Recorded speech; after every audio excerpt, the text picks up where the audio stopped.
¿Cómo están, apreciados jóvenes? Retomamos nuestra materia de historia y geografía en relación al tema la inestabilidad política, también que se había sucedido en los gobiernos de la República del Paraguay entre los periodos del año 1912 hasta el año 1916.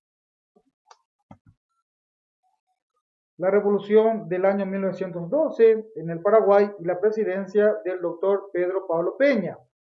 Fue un político, médico y diplomático paraguayo que fue presidente provisional del Paraguay.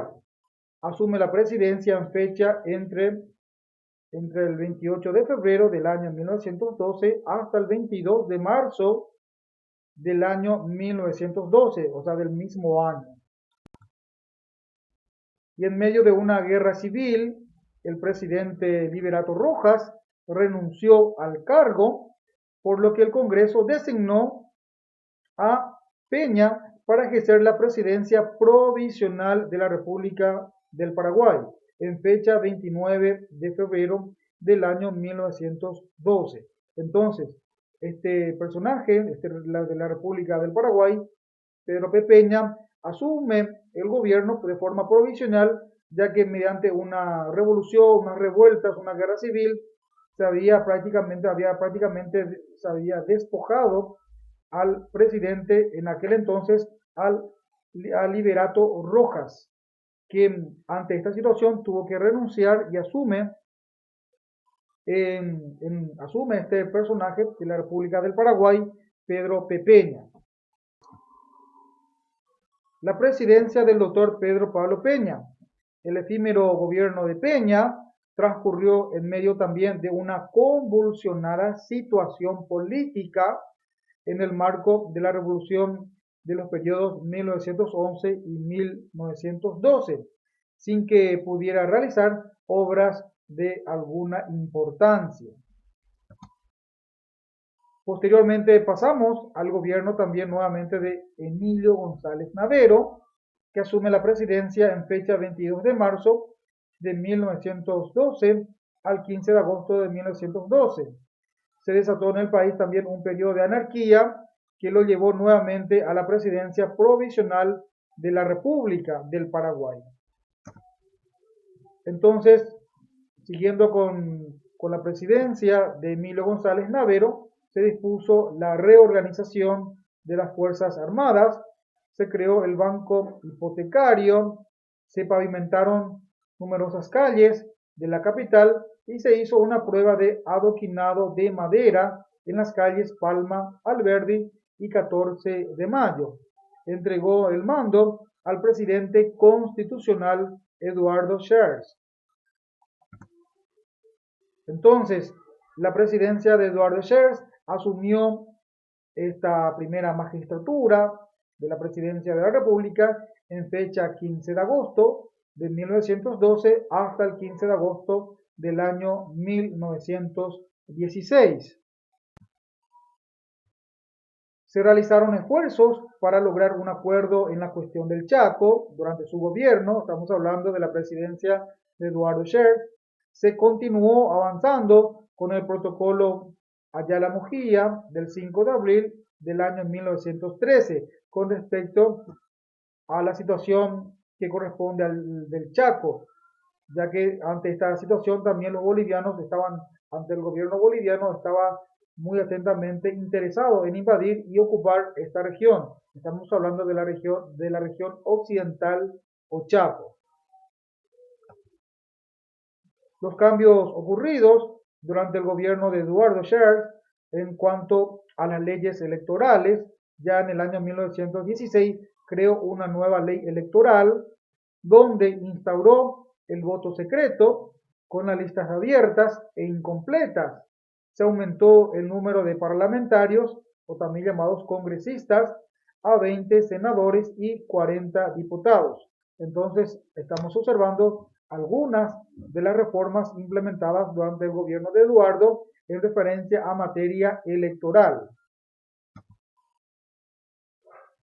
Continuando con el gobierno de Eduardo Scherz, se creó un registro electoral permanente, se creó también un registro civil permanente y se implementó el voto secreto.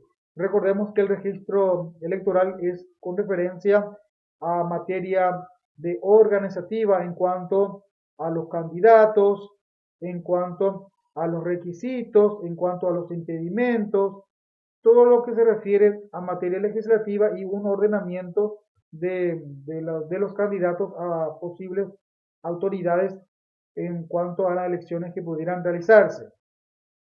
Y sobre todo en materia de registro civil se refiere a la inscripción, a la regulación, a la organización de la ciudadanía, que significa tanto a los nacimientos como en referencia a las muertes o defunciones que ocurran dentro del territorio nacional, como así también en la organización de los nombres y apellidos de nuestros ciudadanos, como así también menciona una obligatoriedad de cómo serían las elecciones para las autoridades en el territorio nacional. También hizo cambios en referencia a las leyes agrarias durante el gobierno de Eduardo, la ley de la reforma agraria. Podemos entender que trata de legislar o digamos organizar todo lo referente al campo, todo lo referente a las actividades agrícolas, a las actividades ganaderas y también de cómo el Estado podía asistir en cuanto a asistencia técnica a los campesinos, a la ayuda, a los préstamos, ya sea para la compra de insumos, para la compra de semillas, en fin, una serie de aspectos que debería tratarse en esa materia legislativa. Hacía posible también la expropiación de latifundios, excluía políticas de redistribución de tierras, promoviendo la protección de pequeños productores. O sea, también hacía hincapié, recordemos que la palabra latifundio se refieren a grandes extensiones de tierras que estarán estipuladas en la legislación correspondiente y sobre todo que sean improductivas, o sea, aquellas personas que tengan grandes extensiones de tierras, que la ley establezca eh, ciertas dimensiones en cuanto a hectáreas estamos hablando, que no sean trabajadas, que no sean productivas, el Estado estará expropiando, estará sacando, significa esto, de estos propietarios, pero que le estarían dando un pago que se llama indemnización, de tal manera para que el Estado pueda implementar en las políticas del Estado y digamos que sean estas tierras productivas, que sean estas tierras trabajadas y por qué no decirlo también hacerlo un parcelamiento, un loteamiento y destinar a los campesinos para que puedan trabajar y poder, digamos, fraccionar en cómodas cuotas. Entonces esta era básicamente la ley que establecía durante de este gobierno. Estamos hablando del gobierno de Eduardo, que las tierras puedan ser trabajadas y que puedan ser producidas. Y las que no están produciendo sus propiedades de grandes extensiones del campo serían sacadas. Es lo que se llama la figura de la expropiación. Como así también estarían apoyando a los pequeños productores, sobre todo en el campo de la agricultura, ya sea con la asistencia técnica de los profesionales que serían prácticamente contratados por el Estado. Bueno, hasta aquí, apreciados jóvenes, estuvimos observando algunos periodos de gobierno y algunas características desde el periodo del año 1912 hasta el año 1916 y con las importantes reformas agrarias y en materia de reformas legislativas en el aspecto electoral del gobierno de Eduardo Charles.